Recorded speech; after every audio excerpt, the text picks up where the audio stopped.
On the 3rd of August, 1492, an expedition of 3 ships left the port of Palos, fully equipped to search for a seaway to India. The expedition was led by Christopher Columbus, a man destined to go down in history as the discoverer of a continent previously unknown to the Europeans. The most striking fact of his voyage, however, is that Columbus was not actually seeking to discover new lands. He was looking for a sea route to the distant country of India, a land whose fabulous riches had been the subject of many a myth, which had kindled the fire of greed in the eyes of all men, regardless of whether or not they had previously been prone to avarice. It was from India that Columbus was to bring his patrons much gold, silver, spice, and slaves, to repay them 100-fold for the expenses of the voyage. Much was invested into the expedition.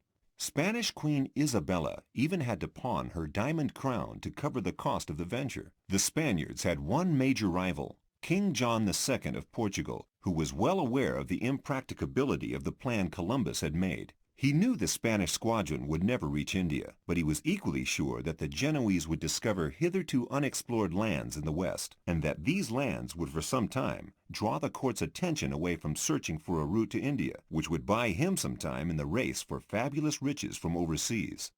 Before turning to the Spanish crown, Columbus had already sought support from the Portuguese and been rejected. The fact was that the Portuguese king had already heard of America's existence, which had been testified to in numerous records of travels and explorations, and of possible new lands in the western region of the Atlantic as early as 1470.